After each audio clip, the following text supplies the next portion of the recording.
देश की दिग्गज मसाला कंपनी महाशय दी हट्टी के मालिक महाशय धर्मपाल का आज निधन हो गया। सुबह 5 बजे के करीब उन्होंने दिल्ली में अंतिम सांस ली। वह 98 साल के थे। कोरोना से ठीक होने के बाद हार्ट अटैक से उनका निधन हो गया।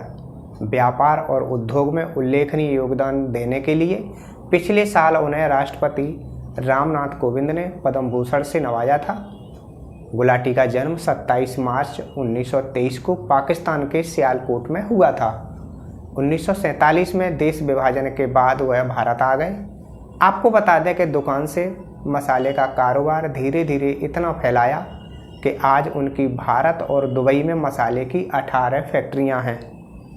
इन फैक्ट्रियों में तैयार MDH मसाले दुनिया भर में पहुंचते हैं। MDH के 62 प्रोडक्ट हैं।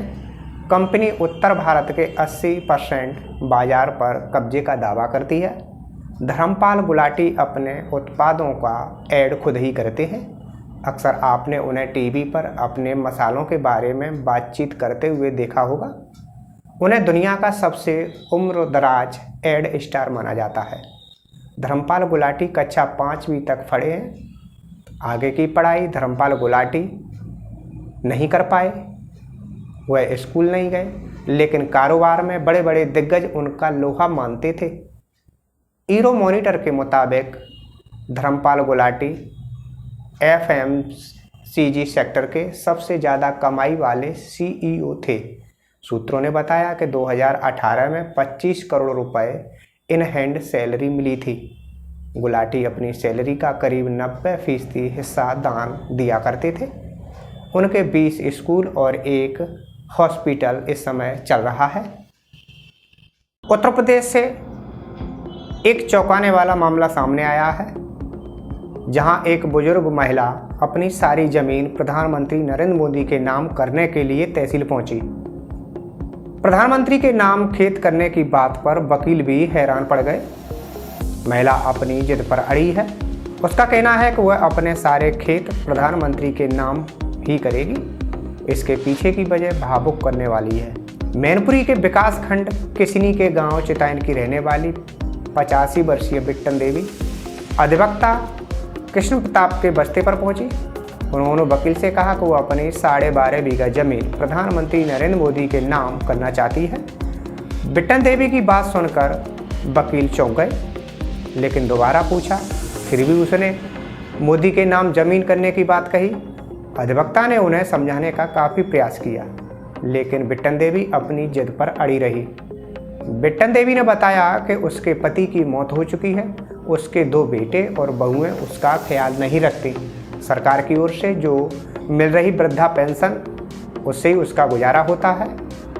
ऐसे में वह अपनी सारी ज़मीन प्रधानमंत्री मोदी के नाम करना चाहती है।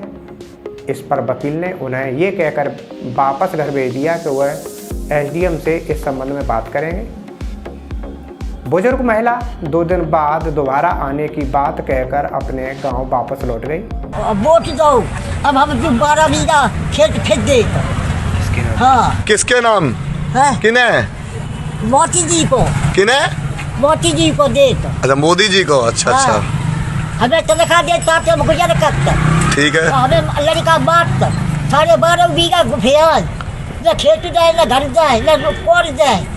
और मोदी ने क्या क्या दिया? मोदी ने मोदी ने क्या दिया? मोदी ने रुपया दो। कैसा? महीना रुपया दे। अच्छा। दे तो 2000 दे। अच्छा। घरों आए 2000। अच्छा। हाँ, तो आप खेत मार को दो। अब हम 12 बीघा खेत फेंक दे। मोदी जी के नाम करना है 12 बीघा? मोदी के राज दे। अच्छा। हाँ। तो मोदी से खुश हैं आप? हैं? मोदी से खुश हैं? मोदी से खुश हैं? हाँ, खुश आए हम खूब। अच्छा, खूब खुश आए। अच्छा अच्छा। हम बाइक से गुजर करता तो बीड़ी हवा में बीड़ी पियते और दवाई खाते, तो हम ढूंढ बीड़ी चौराहे पे पियते। ऐसे लड़का है। लड़का ने पर खेत दे रहे 5-5 लाख दे 4 बीघे के खेत। और हम 12.5 बीघा को फिर और खेतियों को फिर घरों को फिर। और तुम्हें कौन डाल जाए? कतई जाए 3 लड़का 7 नाती, 2 नाती है पंती। तुम्हारा कोई ना सड़क पे रात सड़क पे चिताएं हाँ बूटा तो लगा नहीं दे तब छोड़ी जा तो ले जा बढ़िया छोटा ऊपर हुई है और बड़े दाई। राजधानी लखनऊ के ग्रामीण क्षेत्र काकोरी में एक शादी समारोह में हाई टेंशन तार की चपेट में आकर 3 बैंड बाजा कर्मियों की मौत हो गई। दरअसल पूरा मामला काकोरी थाना क्षेत्र के किशनखेड़ा गांव का है। बेचालाल लोधी की बेटी की बारात सरोजनी नगर से आई हुई थी। रात में दूल्हा और बारात पक्ष के लोग द्वार पूजा के लिए वधू पक्ष के दरवाजे की तरफ बढ़े तो उनके साथ रोड लाइट लेकर करीब 20 बैंड वाले भी साथ में चल रहे थे। उसी समय बैंड की लाइट की छतरी हाई टेंशन तार से टकरा गई। अचानक तेज धमाका हुआ, चिंगारियां उठने लगी। बिजली विभाग को सूचना देकर सप्लाई बंद कराई गई। मौके पर पहुंची पुलिस ने स्थानीय लोगों की मदद से झुलसे 4 लोगों को निजी अस्पताल पहुंचाया, लेकिन हालत गंभीर देखते हुए डॉक्टरों ने ट्रामा सेंटर रेफर कर दिया। कोतवाल काकोरी प्रवेंद्र ने बताया कि इस हादसे में 2 लोगों की मौत हो चुकी है।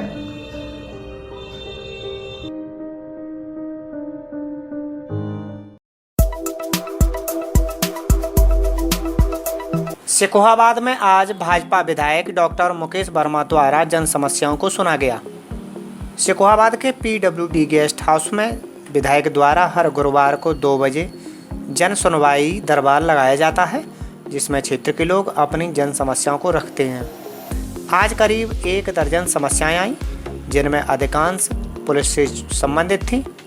इसके अलावा कुछ समस्याएं जमीन से जुड़ी हुई थी।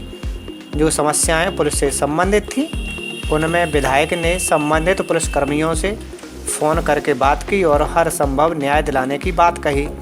इसके अलावा जो समस्याएं जमीन से जुड़ी हुई थी उसमें उन्होंने तत्काल तहसीलदार को फ़ोन द्वारा अवगत कराया, जिस पर तहसीलदार ने हर संभव समस्या का समाधान करने का आश्वासन दिया। आज यहाँ शुकाबाद में अभी मैं 2-2.5 घंटे से यहाँ पे देख रहा हूँ कि तमाम समस्याएं आई, जिसमें मुख्य समस्याएं आधार से रिलेटेड थी कि हम लोगों के आधार कार्ड नहीं बन पा रहे। जिलाधिकारी महोदय द्वारा ये बात कई बार संज्ञान में ली और जिलाधिकारी महोदय ने भी इसको तत्परता से लिया है। ये समस्या भी बहुत जल्दी मशीनें लगाकर समाधान हो जाएगा। और यहाँ पर छोटी छोटी समस्याएं ज़मीन की, अभी एक बेटी शंकरपुरी से आई, उसके मकान के 2 रास्ते थे, एक मकान को दबंगों द्वारा बंद कर दिया गया है। तो मैंने अभी जो इंस्पेक्टर शुकाबाद ने उनसे बात की कि और ईओ से बात हुई, एसडीएम से बात हुई कि इस बेटी का जो दबंगों द्वारा गेट बंद कर दिया है उसको तत्काल राहत मिलनी चाहिए। ये समस्याएं हुई और बाकी और भी जो छोटी छोटी 10, 12, 15 समस्याएं आई उनका भी समाधान किया। साथ में जो ये एक नहर पे बड़ी पुल बन रहा है उसमें दोनों तरफ, एक तरफ महिलाओं के नहाने का महिलाओं का घाट, एक तरफ पुरुषों का घाट है। तो अभी इंजीनियर को बताया कि जो महिलाओं का घाट है उसकी भी चिंता होगी और पुरुषों के घाट की भी चिंता होगी। जैसे ही ये पुल पूरी तरह से बन जाएगा तो महिला घाट और पुरुष घाट भी यहाँ पे बनेगा। हरिद्वार में हर वर्ष राष्ट्रीय प्रदूषण नियंत्रण दिवस मनाया जाता है। प्रदूषण के विभिन्न प्रभावों को लेकर लोगों में जागरूकता पैदा करने के लिए ये दिवस मनाया जाता है। ऐसे में आगामी कुंभ को लेकर गुरुकुल बिहार कुंभ 2021 को भव्य, शानदार, यादगार बनाने के लिए बड़े पैमाने पर तैयारियां की जा रही हैं। इस बार हरिद्वार कुंभ का आयोजन ग्रीन कुंभ की थीम पर होगा। इसमें गंगा की शुद्धता और पर्यावरण की रक्षा पर विशेष फोकस रहेगा। इसके तहत गुरुकुल में औषधीय पौधों की नर्सरी जहां तैयार की जा रही है, वहीं उनको जैविक खाद से तैयार करके उनकी गुणवत्ता पर भी विशेष ध्यान दिया जा रहा है। गुरुकुल के कुलपति रूप किशोर शास्त्री ने बताया कि आने वाले समय में शुद्ध जैविक खाद को कैसे तैयार किया जाए, किसानों को इसकी ट्रेनिंग दी जाएगी और हमारे प्रोफेसर यहाँ शोध भी करेंगे। आने वाले समय में एक बहुत बड़ा संदेश गुरुकुल द्वारा दिया जाएगा और आगामी कुंभ में इन पौधों से देश दुनिया के लोग रूबरू हो सकेंगे। जो हमारे यहाँ डिपार्टमेंट्स हैं, चाहे माइक्रोबायोलॉजी हो, चाहे फार्मास्यूटिकल हो, चाहे और आयुर्वेद से संबंधित हो, वेद से संबंधित हो, जितने भी ये हमारे डिपार्टमेंट वो भी यहाँ पर रिसर्च करेंगे इन दोनों चीज़ों को लेकर। तो मैं समझता हूँ एक बहुत बड़ा संदेश इस परियोजना के माध्यम से, हमारे औषधिशाला के माध्यम से और जैविक खाद्य परियोजना के माध्यम से एक बहुत बड़ा संदेश हम देश और समाज को देना चाहेंगे।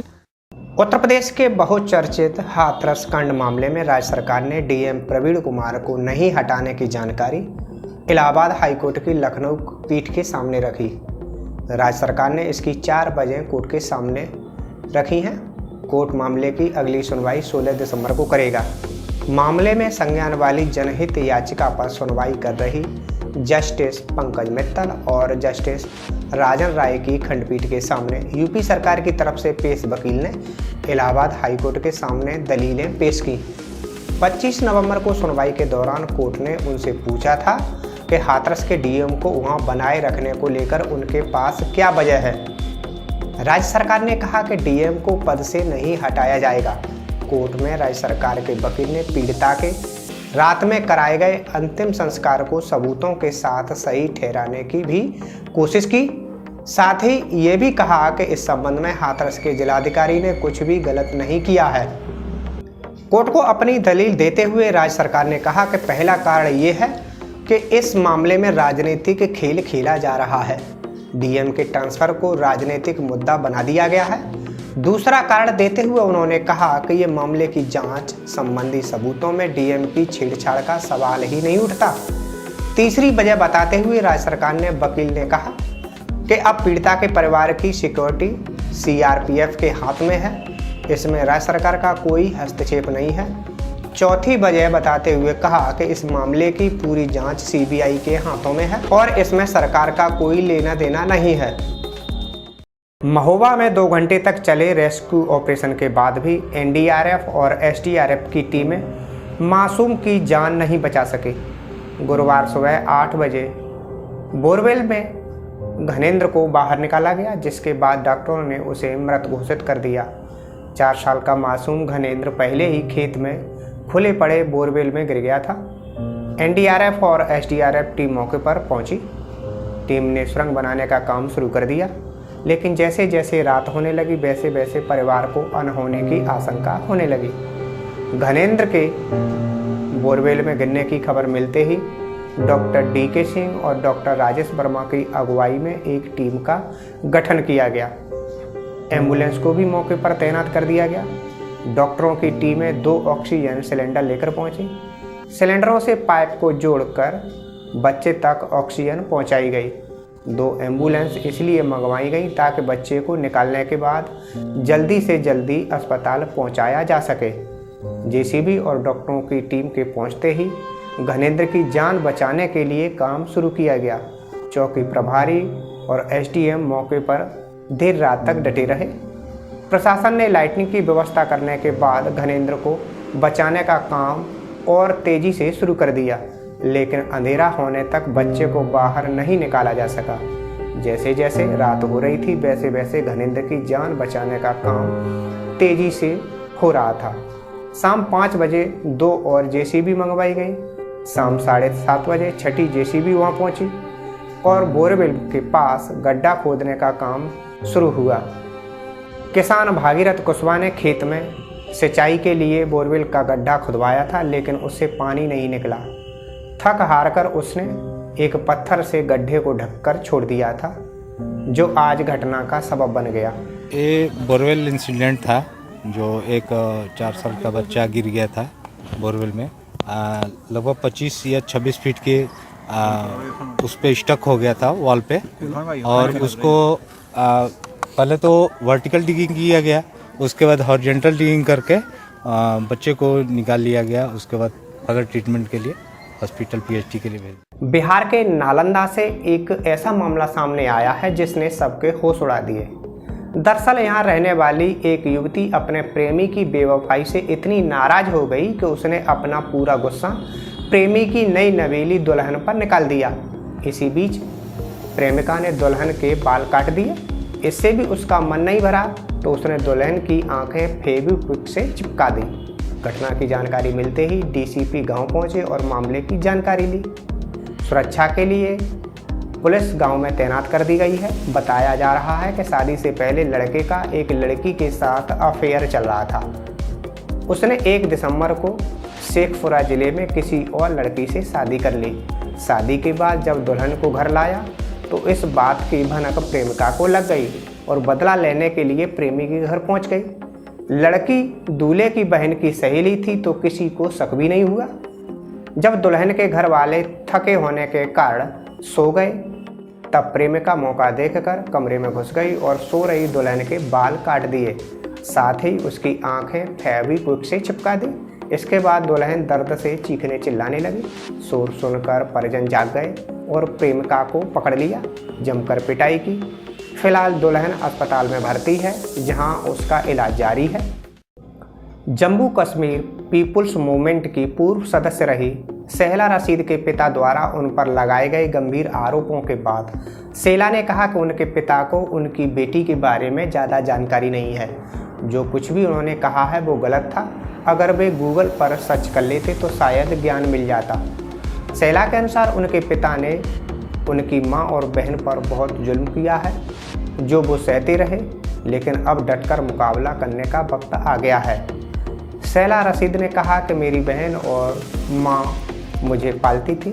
मेरे पिता कभी भी हमारे साथ खड़े नहीं थे, न भावनात्मक न आर्थिक रूप से। उन्हें तो ये तक नहीं पता था कि मैं किस कक्षा में हूँ। सेला के पिता ने आरोप में ये भी कहा कि वह 3 NGO चलाती है।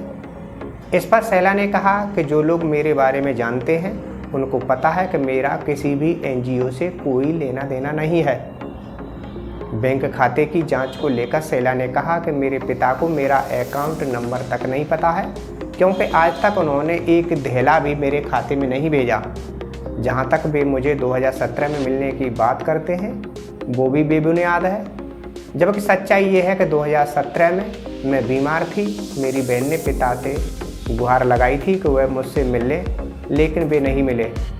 उसके बाद में मेरी बहन ने भी पिता से बात करना छोड़ दिया।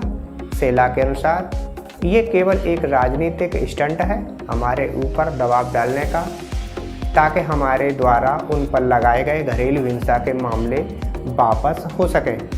दिल्ली में महापंचायत के लिए आज सैकड़ों किसान यूपी गेट पर इकट्ठा होकर धरना प्रदर्शन करेंगे। किसानों का कहना है कि वे सफलता हासिल किए बिना नहीं लौटेंगे। नए कृषि कानून के विरोध में हरियाणा, पंजाब, यूपी के किसानों ने दिल्ली में डेरा जमा रखा है। आज किसान महापंचायत बुलाई गई है। इसके लिए बुधवार को सैकड़ों किसान कूच कर गए। संगठन के जिलाध्यक्ष मनोज त्यागी ने बताया कि किसान ट्रैक्टर ट्रॉली में यूपी गेट के लिए रवाना हो गए हैं। काफ़ी किसान गुरुवार को भी जाएंगे। इस बीच भारतीय किसान यूनियन के प्रवक्ता राकेश टिकैत ने कहा कि किसानों का एक प्रतिनिधिमंडल आज कृषि मंत्री से मिलेगा। अगर सरकार चाहे तो वह मामलों को सुलझा सकती है। देश भर के तमाम किसान संगठन को अब सड़क पर उतर आना चाहिए। भारतीय किसान आंदोलन और गंगा जल बिरादरी ने आंदोलनकारी किसानों के समर्थन में कमिश्नरी पर प्रदर्शन किया। इसके बाद जुलूस चौराहे होते हुए तेजगढ़ी चौराहा और बिजली बम्बा बाईपास होते हुए दिल्ली रोड के लिए रवाना हुआ। इसमें पूर्व सैनिक, चिकित्सक, वकील, शिक्षाविद, छात्र, व्यापारी और समाज सेवियों ने सहयोग किया।